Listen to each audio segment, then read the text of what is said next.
좋게 어떤 사람들 나보고 작가라고 그러지만 보통 저를 보고 그냥 글쟁이라고 합니다. 근데 그 글쟁이가 좀 흘겨보는 그런 좀 저기 있어가지고 좀 모든 삶을 좀 흘겨보는 그런 경향이 있습니다. 그래서 제 내용도 좀 약간 흘겨보는 건지 모르겠지만 그렇지만 좋은 의미에서 흘겨본다고 저는 생각하고 있습니다. 모든 나라가 건국 신화가 대부분 있습니다. 한국같이 이렇게 신정국가 아닌 나라들은 건국 신화가 있는데 그 신화는 보통 다 미화되거나 과장되거나 그렇게 돼 있죠. 그래서 우리나라도 그 신화가 굉장히 미화되어 있고 약간 좀 과장되어 있는 것도 같습니다. 그런데 그것이 좀 이상하게 돼가지고 그 신화가 전통 국사가 돼버리고 또 그것이 또 국사가 또 변화돼가지고 애국이 돼버리고 그것도 애국도 또 어떻게 갖춰져가지고 그 애국이 좀 좌편향했다든가 왼쪽으로 돌았다든가 가지고 좀 과학적이었다고 하면서 약간 좀 비평적인 얘기를 하면은 저놈은 고통보수에 식민사관에 이러면서 그 욕을 먹고 있습니다. 그래서 어떻게 된 현상이냐면은 잘 알다시피 전교조가 우리나라 역사를 전부 다 지배하고 있고 그 전교조에서 보면은 그런 방향으로 가는 정도가 아니라 국정교과서가 이제 국정이 아니고 그냥 국가에서 인정하는 그 교과서가 바뀐 중부터 모든 교과서가 완전히 좌합지향된 역사가 되기 때문에 지금 2세, 3세까지도 아주 이상해져 있습니다. 그래서 좀 최소한도로 그렇게까지는 가지 말아야 되겠다고 작은 목소리를 내고 싶습니다. 그래서 이렇게 얘기를 하고자 합니다. 이제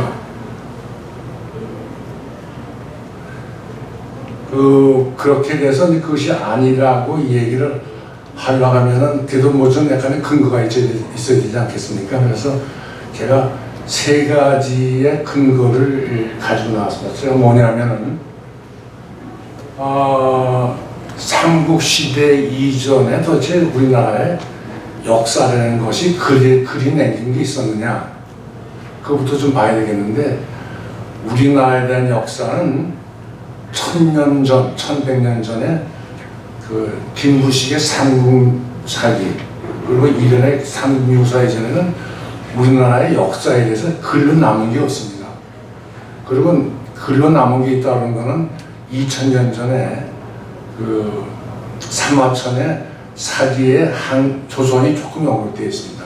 그리고 고구려 시대에 고구려를 압박했던 북위, 그 북위 이전에 조금 하면 나와 있습니다. 그러니까 한국의 역사라는 거는 삼화천의 2300년 전 그리고 1000년 전에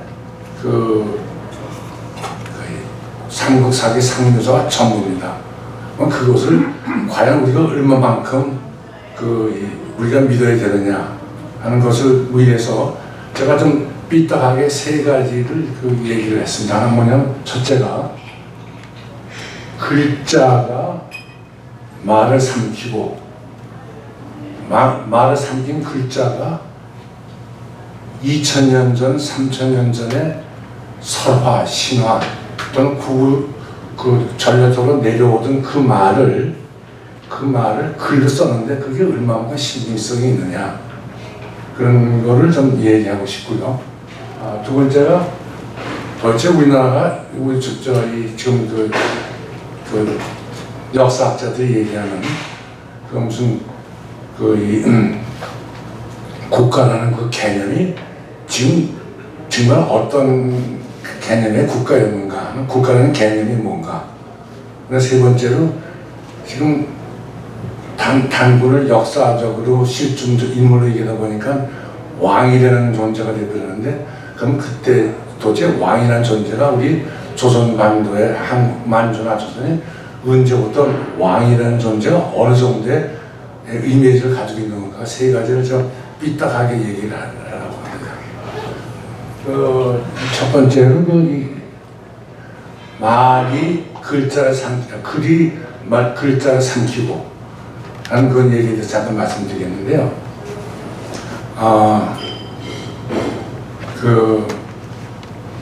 비관내로 250년 전, 300년 전에 미국에 살던 카우보이들이 일생 동안 몇 개의 말을 가지고 살았다고 생각하십니까? 1000개 내지 1500개의 단어 가지고 일생을 살았습니다. 그러니까 4000년 전에 조선 만주나 한반도에 살았던 사람들이 몇 개의 단어를 가지고 살았을까? 제가 보기에는 그 사람들도 1000개 내지 1000개의 단어를 가지고 살았다고 생각합니다. 그것이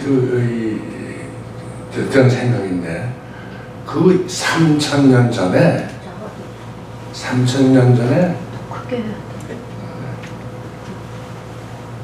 이제 먹고 살기 위해서, 풍요에 들기 위해서 비는 그런 제사 형식이라든지 무당 같은 사람이 존재가 시작돼가지고, 그 사람들이 이제 동물의 뼈나 또는 거북이 등에다가 이렇게 다 한번 찔러보기도 하고, 금 내보게 돼서 이게 금이 이렇게 갈라지면 금년에는 무슨 비가 많이 온다든지 뭐 하면서, 그런 거북이나 등뼈에다 점 찍는 것서부터 시작돼가지고 그것이 글자가 탄생하기 시작을 했습니다. 글자가 탄생했는데, 그 탄생한 글자가 그땐 1000개 내지 1500발 가지고 사니까, 영어로 치면 realize, finish 뭐 이런 걸로 성자라는 걸 하나 만들었다고 생각이 되었어요. 그게 첫 번째 글자의 탄생이 그렇게 생각했다고 생각합니다. 근데 좀 시대가 지나고 문명이 발달되고 문화가 발달되니까 좀 여러 가지 단어가 생각이 시작했어요. 그러니까 거기다 이루었다는 성자에다가 흙을 붙이면 성벽이라는 성자가 됐어요. 또 말씀원을 갖다가 붙이면 성실하다는 성자가 됐어요. 그 다음에 밑에다가 쟁반을 집어넣으면 성찬이 성대하게 밥 먹었다는 그런 성자가 됐어요. 그렇게 돼가지고 보니까 이게 성이라고 하는 것이 토성이라는 성자도 있고 성실하다는 성자도 있고 성대하게 먹었다는 성자도 있으니까 이게 말을 하려는 게 이게 구별이 안 된단 말이에요. 그러니까 무슨 중사람들이 그때 가서 평성, 거성, 입성 그러면서 이 발음이 이렇게 하는 게 이런 성자고 이렇게 하는 성자고 이렇게 해도 그것이 아주 복잡해졌어요. 이제 그렇게 내려오면서 이제 진시황 때에 와가지고 그 각 지역에서 그런 글자를 여러 가지 어느 성에서 이렇게 글자 써도 이렇게 글자 쓰는 거를 통일을 하자 해서 이제 진시황이 말맞자를 이렇게 쓰던 거를 통일을 하려고 하다가 죽어버렸죠. 그래가지고 그것을 통일을 한 것이 한나라에서 통일을 했고, 그 한나라에서 통일해서 그 글자를 한자라고 그러고 한문이라고 하게 그게 탄생입니다. 그 탄생한 2000년 전에 사마천이 사기를 썼는데, 조선에서 썼는데, 그것이 자기가 쓸 때에 2000년 전, 즉 2000년 전에 4000년 전에 설화 이런 거를 조선에서 썼다. 이게 얼만큼 믿음성이 있겠느냐. 이것이 이제 첫 번째. 그래서 글이 말을 잡아 삼켰고, 그 말이 삼킨 말에 변천되어 온 거를 그에 2000년 후에 역사를 썼으니 그 얼마만큼 그 역사를 믿을 수 있겠느냐. 아주 쉬운 얘기로 말이죠. 홍익인간이라는 단어가 있죠. 홍익인간. 거기에 뭐 더불어 잘 살자 이런 거를 제가 보기엔 4,000년 전에 족장이 옆에 족장한테 야 우리 좀 싸우지 말고 우리 죽이지 말자 우리 그냥 끼리 그냥 우리는 우리끼리 살고 우리는 우리끼리 살고 쌍정하지 말자 죽이지 말자 그렇게 1,500개의 단어는 그렇게 얘기했다고 생각합니다. 그거를 2000년, 2003년 전에 와가지고 홍익인간이라고 그렇게 멋있게 한 거죠. 근데 인간이라는 단어 이거는 형이상학적인 단어입니다. 2,500년, 4,000년 전에 인간이라는 형이상학적인 단어를 썼다고 저는 생각하지 않습니다. 그만큼 그 글자 안에 대해서 그 엉터리라는 걸 제가 한번 첫 번째 얘기한 거고. 그런데 국가라고 하는 그에 대해서 잠깐 얘기하는데 국가라는 국자는 이 바운더리가 있고 땅에 입이 있어가지고 사람을 얘기하고 그 다음에 창과 활을 집어넣어가지고 그 국자를 만들었습니다. 그러니까 나라라는 거는 바운더리가 있고 사람이 살고 있고 창과 활이 있는 거지 국이다. 그 다음에 가짜는 이 지붕 밑에 돼지입니다. 돼지자를 썼습니다. 이게 뭐냐면은 옛날에 그 사람들이 제일 무서워했던 게 뱀이었던 것 같아요. 이 사람들이 집을 지을 때 기둥을 세우고 이렇게 절해가지고 위치에 살면서 밑에는 울타리지고 돼지를 집어넣습니다. 왜냐면 돼지가 뱀을 그렇게 맛있게 먹었어요. 그래서 돼지를 키우면 뱀이 못 오니까 방어하기 위해서 집이라는 개념이 지붕 위에 밑에는 돼지를 두고 위에서 산다 해가지고 그게 그 가짜입니다. 그래서 국가라는 게 그런 얘기가 국가입니다. 그럼 국가라고 하는 것이 도대체 언제부터 그런 지구에 생각하는 국가의 개념이었을까?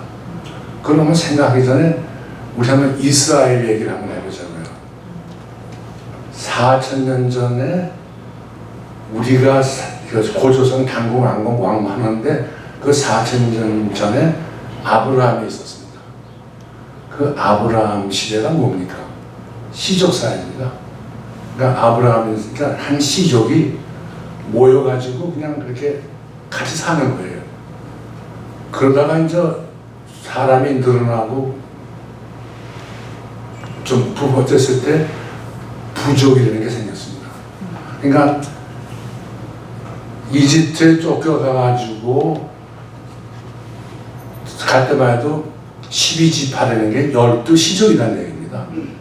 그 12시족이 이집트에서 탈출할 때 그때 그 족장이라는 게 처음이 나타난 거예요.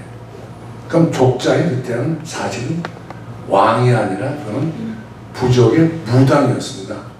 그럼 무당이 되려면은 내가 말해서 무슨 아브라함 지파에서 살고 있는데 갑자기 이제 우리는 이거 부족 이게 이제 시족끼리가 아니라 이게 모두 살게 됐다. 그러면 우리 오야분이 있어야 된다. 그러니까 오야분이 누구냐? 그러니까 부족 족장이 누구냐? 그랬을 때 보니까 그러니까 그걸 알아내기 위해서 무슨 표시가 있어야 될 게 아닙니까? 그럼 그 족장이라는 건 하늘의 제사를 지는 산이다. 하늘하고 통하는 산이다. 해가지고 족장은 대부분 다 머리에다가 하늘을 나는 새의 깃털 또는 하늘과 따르는 사슴 뿌리 이런 것을 족장의 표시로 이 족장이 이렇게 머리를 하고 다녔습니다. 이렇게 보면 이게 저 인디안 족장 이것도 이게 뭐냐면 내가 하늘로 통하는 사람이다 해서 이렇게 깃털 그다음에 내가 용맹하다 그래서 한번 하면서 이렇게 저 호레이 같은 거에 대한 거 이런 것을 하면서 족장의 위치를 생각을 했던 거죠. 그럼 이 족장인가 그때 그 단군 시대의 그 왕이 아니라 단군도 하나의 족장이었나 생각되어지고 특히 단군의 저희 영정을 보면요 이 왕관이 아니라 저렇게 되어 있죠. 그러니까 저 당군도 족장이면서 무당이면서 하늘에 제사를 지는 사람이었을 거다. 이것이 제가 두 번째 내린 그 우리나라 단군이 왕이고 어쩌고저쩌고 하는 건 너무나 앞서간 얘기고 그저 족장이었을 거다라는 것이 제 삐뚤어진 삐딱한 얘기입니다. 근데 세 번째로 도대체 그러면 왕이 도대체 왕 노릇을 한 것이 우리가 오늘 생각하는 왕 노릇을 한 것이 언제라고 생각하느냐에 대해서 잠깐 얘기를 할게요. 그러니까 아까 고독하다는 얘기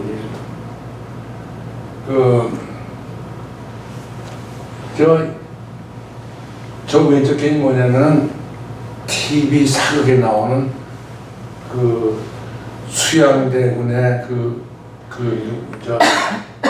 저희 수하에 있는 홍윤성이가 김종인가 누구죠? 김종서. 김종서를 촛대로 때려 죽였을 때 장면입니다.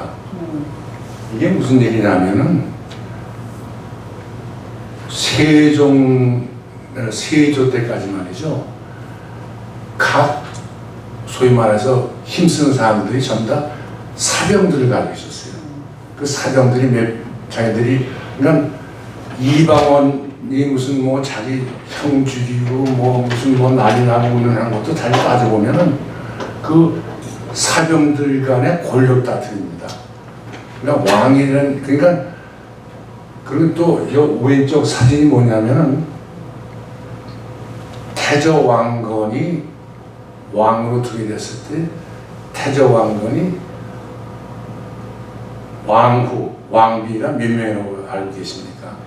29명이었습니다. 그러면 왕건이 바람둥이가 돼서 29명의 왕비를 가진 게 아니고 각 지방의 토들이를 전부 다 이렇게 아우리면서 내가 왕이라는 것을 하기 위해서 그저 뭐 강릉에 있으면 네 누이 내놔 또 어느 가면 네 딸 내놔 해가지고 전부 다 왕비를 삼으면서 다 너 내 밑에 있는 거야 하기 위해서 장가를 29명 왕비가 29명 들었습니다. 그래서 그러니까 우리 지금 생각하는 왕이라는 존재는 이방원이도 지나서 세조 수양대군이 왕이 되고 나서부터 사병을 척틀을 하고 중앙 집권의 군사 조직을 맺는 것부터 왕이 왕다운 실력 행사를 할 수 있었습니다. 그러니까 제가 지금 말씀드린 거는 단군이 무슨 왕이고 무슨 그 왕의 존재라든지 파워라는 것은 너무나 과장된 얘기다. 이렇게 삐딱한 얘기로 그 얘기를 한 겁니다. 그래서 먼저 그런 얘기였고요. 그 다음에 또 하나 얘기하고 싶은 게 역사를 하는 사람들 중에서 대부분의 그 사람들이 숫자에 대해서 아주 너무 과장되거나 너무 많습니다. 이게 뭐냐면 이게 왼쪽이 경주에 있는 형상경이고요. 저 오른쪽에 있는 게 한강입니다. 서울 한양의 인구가 믿거나 마시거나 일제가 강점이 시작하기 전까지는요 10만에서 15만을 넘어본 적이 없습니다. 10만이 되면은 막 애를 낳기 시작해서 15만이 됐다. 그러면 꼭 수인성 병이 생깁니다. 그래서 뭐 이질, 괴질, 콜레라 뭐 이런 게 생겨가지고 팍 죽으면 그냥 시궁 바깥 집어 던지고 그럼 인구가 다시 10만이 되고 강물이 청계천물이 좀 깨끗해집니다. 그럼 또 다시 또 막 복잡하다가 또 인구가 또 15만이 되면 또 수인병 생겨가지고 또 사람이 또 죽습니다. 그래서 10만 내 15만이 되다가 처음으로 뚝섬에 저수지가 생기고 처음으로 노량진에 상수도 수돗물이 생겼을 때부터 갑자기 그런 수인병이 없어져가지고 인구가 60만, 80만이 된 겁니다. 근데 왜 그런 얘기를 하냐면 저 강의 사이즈를 봤을 때 경주의 형산강이 말도 안 되게 작죠. 거기에 80만이 살았다 하고 막 그냥 얘기를 하는데 80만이 살려면은 땔감도 갖춰야 되고 야채나 물이나 식량도 배달이 되고 죽으면 시트도 날라야 되고 뭐 해야 될 거 아닙니까? 이 강의 형태로 봐가지고 도저히 80만을 이란 인구를 둘 수가 없습니다. 잘해야 제가 보기에는 또 거기서 10만, 15만이 아니었나 하는 것이 제 생각입니다. 그만큼 숫자가 엉터입니다. 그래서 이 네 가지 삐딱한 얘기를 하면서 제 얘기가 그러면 진정한 우리나라 한반도의 역사는 언제부터 어떤 시각으로 봐야 되느냐 하면서 제가 그 얘기가 우리 조선의 역사의 제일 큰 전환점이 그리고 오늘 이렇게 아주가 시작된 것이 백강전투라고 생각을 합니다. 백강전투에서 잠깐 말씀을 드리면은 서기 600년에 백제가 망했습니다. 백제가 망하고 망했을 때 이제 백제의 부흥을 위해서 일본 외국이 군사를 데리고 부흥을 데리고 왔습니다. 606년입니다.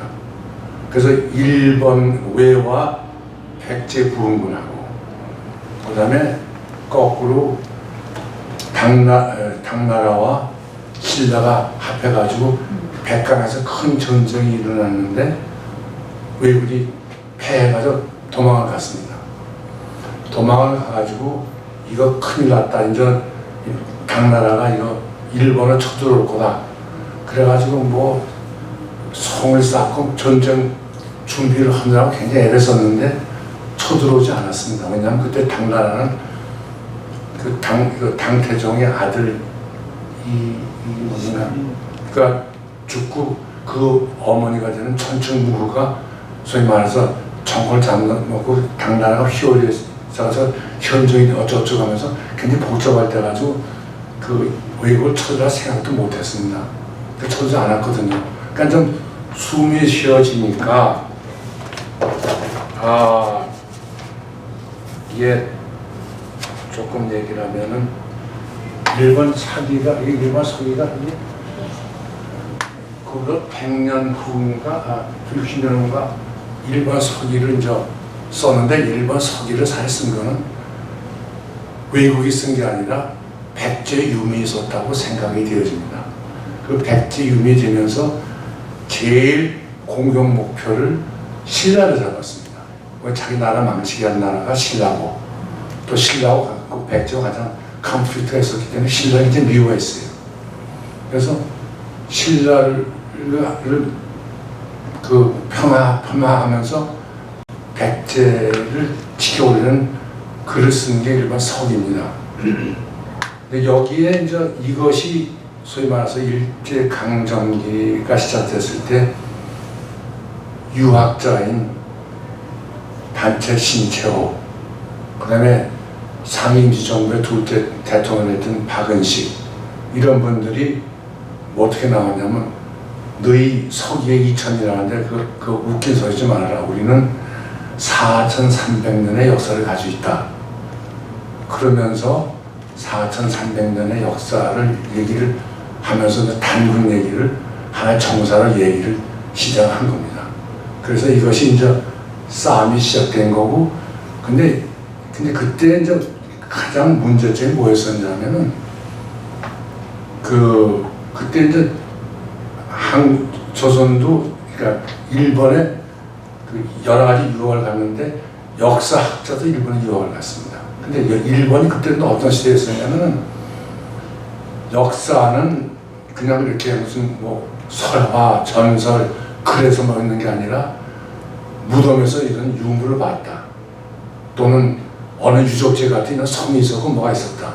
그래서 그 유적과 유물에 대한 실증주의적인 지층, 뭐 연대, 탄성제 이러면서 그런 그 역사를 해석을 시작한 실증주의 역사를 이 단체 신체호나 이 방식원 사람들이 그냥 그거를 식민 역사 강당회 사람들이라고 뭐라고 붙이면서 자기네들은 제야 역사가라고 얘기를 했습니다. 거기에 큰 문제가 발생했던 것 같아요. 근데 그래서 이 사람들, 이분이 이병도 같은 사람들은 식민사관에 뭐 우는 얘기를 해버리고, 그리고 자기네들은 제역사가로서 무슨 이렇게 이분법을 하다가 했는데 1948년 대한민국이 설립이 되면서 유엔이 대한민국의 유일한 합법 정부다 이렇게 얘기를 하니까 북한에 김일성이가 뭐 내밀게 있어야 될 게 아닙니까? 김일성이가 뭘 내밀었냐면 우리는 항일 빨치산 난 출신으로 우리는 항일 독립운동을 우리가 정통성을 가지고 있다. 그러면서 묘하게 이 제야 역사자가의 그 해석하는 거기에 궤도에 올라타가지고 그래가지고 강단하게는 이건 식민 사관의 정통성이 없는 역사고 우리 지금 제야 역사가로 하는 이분들하고 우리는 궤를 같이 한다. 그러면서 이게 묘하게 좌파가 되는 듯 하더니 이게 점점 발전돼가지고 북한을 선호하는 그런 사람들의 역사가 돼버리고 그래가지고 진보 전국 교조가 생기고 이러면서 완전히 빨갱이식의 그 역사 해석이 되어버렸다. 이것이 저의 안타까운 얘기고 이래서는 안 되겠다 하는 것이 제가 좀 얘기하고자 하는 가장 중대한 메시지입니다. 그리고 이제 그거를 끝으로 얘기하면서 말이죠. 지금 너무 지금 그것이 하다 보니까 또 우리나라에서 좀 묘한 반응이 나가지고 어떤 얘기가 되냐면 만주도 우리 거고 우리 역사는 중국의 동북공정에 정반대되는 어떤 싸움을 시작하는 것 같아요. 근데 이것도 굉장히 현명한 것 같지 않습니다. 왜냐하면 사실 역사를 봤을 때 만주에는 지금 보면 이게 거란적입니다. 지배라고 그러죠. 내가 이제 우즈베키스탄 위그루에 갔을 때요. 신강사에 갔을 때 소수민족 박물관에 갔더니 여러 가지 있는데 그 중에서 거란족도 있고 무슨 뭐 여진족이 뭐니 참 그런 게 사람들이 그대로 있더라고요. 그래서 찍은 건데 지금 만주에서 거란족은 우리가 요 나라를 세운 우리가 만주의 주인이다. 여진족은 우리나라가 금나라 청나라 세운 우리가 주인이다. 그런 거 있지 않습니까? 만주의 한족이 우리 얘기하는 한족이 그 만주족의 여러 거란족, 여진족, 선비족 중에서 조금 뛰어났던 것도 사실인 것 같습니다. 그리고 더 자랑할 만도 합니다. 그리고 사람들이 또 평양까지 내려와서 또 문화를 쌓았기 때문에 우리가 만주에 대해서 어떤 고향 의식이라든지 그걸 가지고 있는 것도 당연하지만 너무 고집 부리지 말고 너무 우리가 전부 다 주인이다 하면은 오히려 역으로 당할 수도 있으니 이러이러한 한 역사다 이렇게 하면서 그냥 그 역사를 지키고 그냥 지금 사실 대한민국이 4,000년 역사 중에서 지금처럼 잘 살고 있을 때가 없습니다. 자랑할 만합니다. 그러니까 우리는 우리 조상한테 보시오. 우리가 다 이런 모든 역경 속에서 우리가 꾸준히 잘 살고 이렇게 큰 나라가 되어 있어 하고 자랑하면서 사는 것이 현명한 게 아닌가 하는 것이 제 얘기의 전부입니다. 시간이 좀 남았나요? 예. 네. 얼마큼 남았어요? 20분. 예, 어. 20분 정도. 너무 많이 남았네. 질문 받으면 돼요. 질문. 그 질문하기 전에요. 농담 하나 할게요. 한 사람이 대학교 교수, 특히 역사학을 전공한 교수를 존경해서 집으로 초대를 했습니다. 초대를 해가지고 아주 잘 대접하면서 역사에 관한 참 얘기를 많이 들었습니다. 그래서 이제 갈 때가 됐는데 보니까 비가 억수같이 쏟아졌습니다. 그래서 그 집 주인이 역사학자님한테 이렇게 비가 많이 오니까 그냥 여기서 주무시고 가시죠. 그렇게 얘기했더니 역사학자 그분이 그러겠습니다. 그랬습니다. 그랬는데 그러고 보니까 그 역사학자님이 없어졌어요. 이게 어떻게 된다고 그러고 보니까 비에 흠뻑 젖어가지고 그 역사학자님이 집에 들어오고 있었습니다. 그래서 이게 도대체 어떻게 된 겁니까? 그러니까 집에 가서 파자마를 가지러 갔었다. 이게 좀 우습죠? 그러니까 한마디로 말해서 역사학자의 생각이 나 자라고 그랬다. 그럼 자야 되겠다. 자야 되는데 자려면 파자마가 필요하다. 근데 나 파자마가 집에 있으니 파자마를 가져와야 되겠다. 그래서 비를 맞고 파자마를 가져와서 잔 거예요. 근데 우리 같은 상식적인 사람이면 그냥 파자마 없이 자든지 집에 가서 파자마 입고 자든지 했지 왜 그 파자마를 가져오느냐라고 웃죠.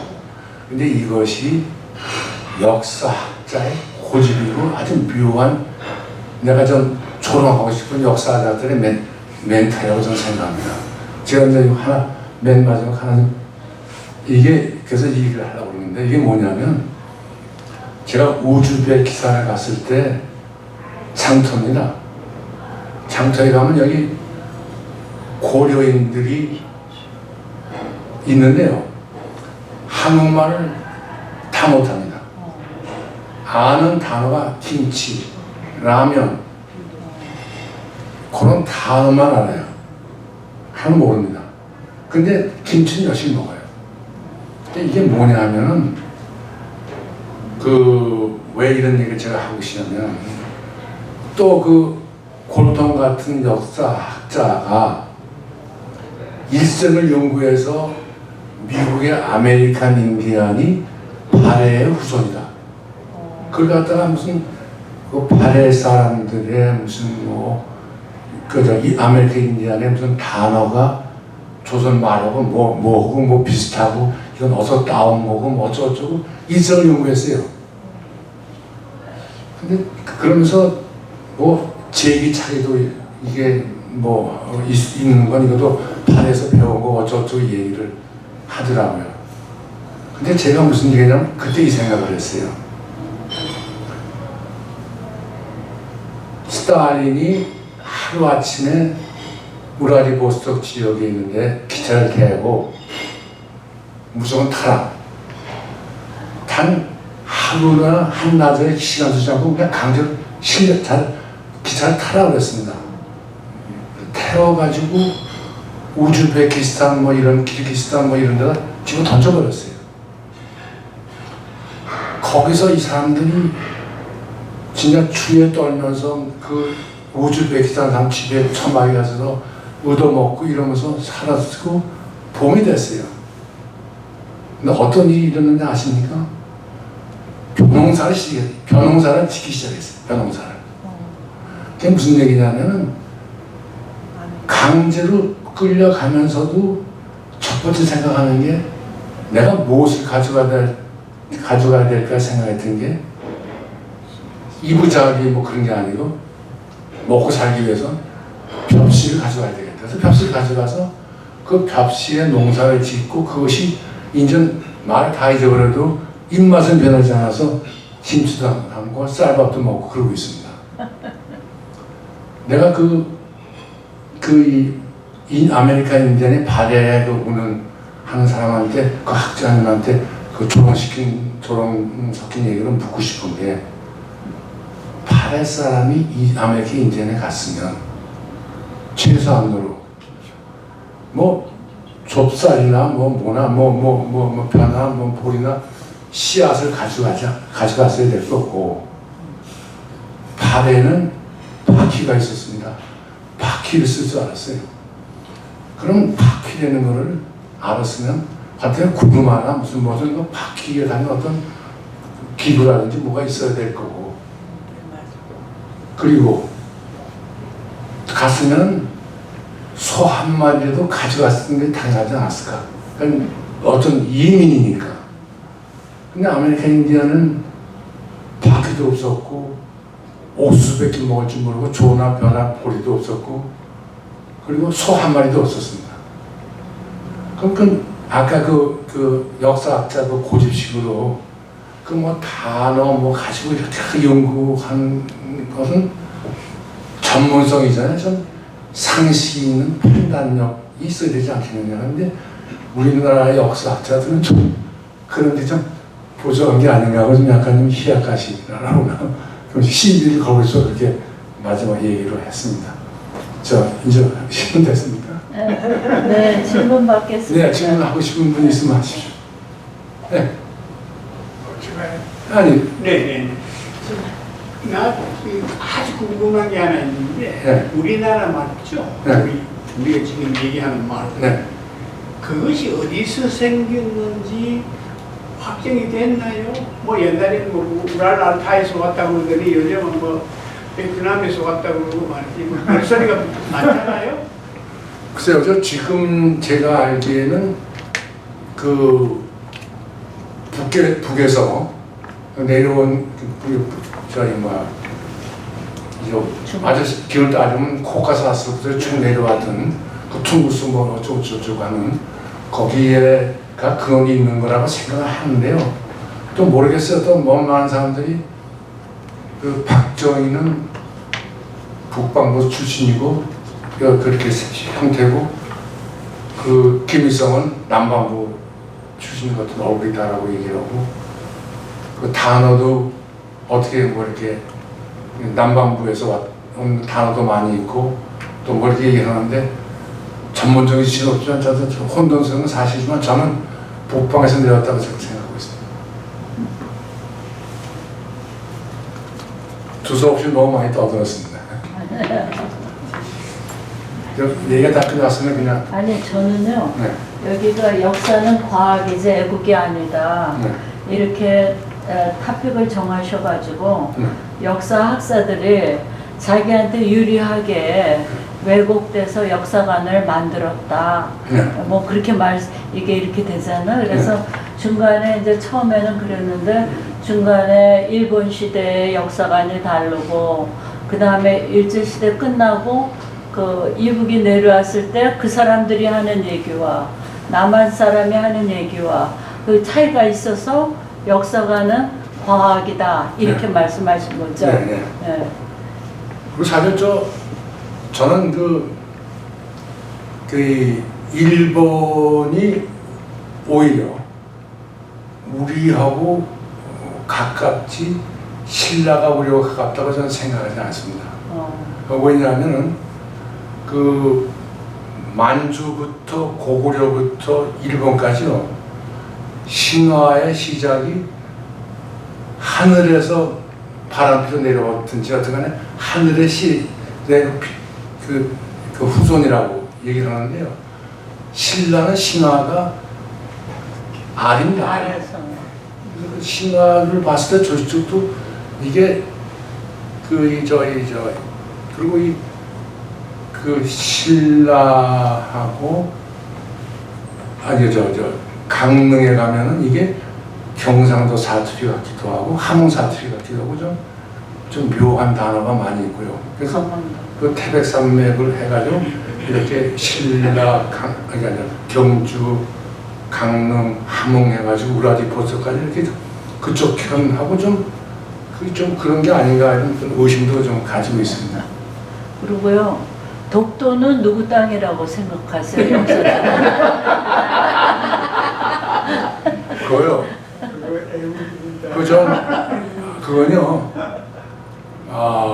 사실은 그 존재를 이렇게 값이 있다고 생각하지 않았기 때문에 그게 누구 땅이었든지 관심들이 없었는데 난 이승만 대통령이 참 존경스러운 것 중에 하나가 그 대통령이 돼가지고 그 6당 체감선을 불러가지고 역사학을 쭉 공부를 했다고 그래요. 그리고 그 샌프란시스코에서 할 때 한국에 있는 한국 대사는 양유찬 씨한테 특명을 내린 게 독도하고 이호도는 우리나라 땅이라는 걸 분명히 해라라고 훈령을 내렸다고 그래요. 근데 난 놀랐어요. 근데 갔을 때 이호도는 존재하지도 않았기 때문에 그건 화제가 못 됐고 독도가 화제가 됐었는데 미국의 입장이 소련에 남하하는 영향력을 이렇게 방어할 수 있는 거는 한국보다 일본이 더 낫지 않겠나 해가지고 한국 땅인 걸로 였지만 해안으로 봤을 땐 한국 땅이었지만 그냥 우양으로 남겨버렸다라고 하는 얘기를 기사를 읽은 것 같은데요. 일단 지금 여튼간에 한국 경찰이 가있고 선점하고 있으니까 한국 땅입니다.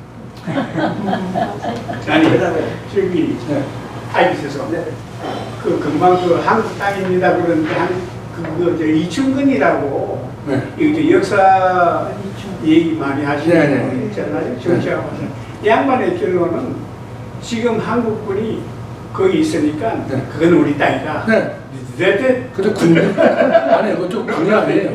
경찰이 가 있습니다. 예? 독도는요. 군이면 방어가 되는데 경찰은 통치가 되는 거니까 경찰이 가 있습니다. 군이 아니고. 그다음에 이 아메리칸 인디안이 그러니까는 여기 만주에서 넘어갔지 않았다 그러는데 아니 넘어갔다고 얘기를 하는데 이제 기르기스탄도 그렇고 몽골리안 반점 있잖아요. 그 아메리칸 인디안도. 그래서 그러니까 한국 사람과 연결이 되는 거는 됩니다. 근데 만주가 우리 땅이었느냐 아니었냐 그거는 또 다른 문제지만. 근데 마이그레이션은 상에 그렇죠. 근데 저는 이건 바로 뭐냐면 제 얘기는 한국 사람들이 한국 역사학자들이 애국이 너무 친하다는 얘기가 뭐냐면 소가 꼬리를 흔드는 게 아니라 꼬리가 소를 흔든다는 식으로 아메리칸 인디안이 한국에서 발해가 넘어간 게 아니고 제가 보기에는 그냥 만주나 거기 있는 사람들의 일부가 알아서 열도로 넘어간 거지 한국 사람이 갔다고 하는 그런 거는 마치 소꼬리가 소를 움직였다는 식으로 너무 애국이 지나서 너무 그런 게 아닌가 하는 게 제 생각입니다. 맞습니다. 그리고 또 하나 여쭤보고 싶은데 통일관을 어떻게 생각하세요? 우리가 남북 통일이 된다고 하잖아요. 그거를 두드려 맞으세요. 얘기 하나 할까요? 그냥 지나간 얘기입니다. 북한 얘기 나오면요, 먼저 통일 오는 얘기 하는데요. 저는 북한 얘기 나오면은 북한 역사는 큐바에서 배워라 라고 제가 한번 글 한번 쓰고 싶어요. 큐바에서 배워라 이렇게 얘기하고 싶어요. 큐바에 제가 2년 전인가 3년 전에 갔었거든요. 갔더니 그 사람들이 의료제도, 의료보험제도, 이런 배급제도 이런 것에 대해서 굉장히 만족스러워 했었고 만족했어요. 근데 근간에 와서 보니까 그러니까 질투를 느낄 만큼 이웃이 잘 사는 것도 아니고 다 같이 가난하고 보니까 불평이 없는데 시간이 지나다 보니까 우리 좀 못 사는 게 아니냐 이제 좀 잘 살아보자. 그래가지고 이제 조금 이렇게 좀 뭐 미국도 끌어들여서 뭐 관광을 끌어들이고 뭐 조금 장사도 하고 좀 생활수준 좀 높여보자 하는 욕망이 생기는 것 같아요. 근데 저는요, 지금 자꾸 김정은이 죽으면 된다고 자꾸 김정은 죽으면 얘기를 하는데요. 저는 거꾸로 김정은이 있기 때문에 남북한의 전쟁이 안 난다고 저는 생각합니다. 김정은이 죽으면요, 군 프랙션들이, 군벌들이요, 전부 다 선명성을 내느라고 배제할지 모릅니다. 그러니까 김정은이가 있으니까 전쟁이 오히려 안 난다고 저는 생각하는 사람입니다. 그러면서 큐바식으로 그 사람 지금 북한이 못 사는데 언젠가 시간 자꾸 지나가고 셀폰이 생기고 어쩌고 하면 이제 좀 잘 살아보자 하는 욕망이 생기고 좀 무역도 하고 문도 열어보고 좀 하는 욕망이 생기면 김정은도 갈수록 조금씩 끌려간다. 만약 카데로 피스톨에서 라모스 피스톨로 바뀌고 그런 식으로 조금씩 이렇게 올라가지 않을까. 그러니까 현 상태로 그냥 통일 그만 얘기하고 큐바식으로 이렇게 좀 올리는 걸로 기다리자. 그게 제 생각입니다. 아유, 감사합니다.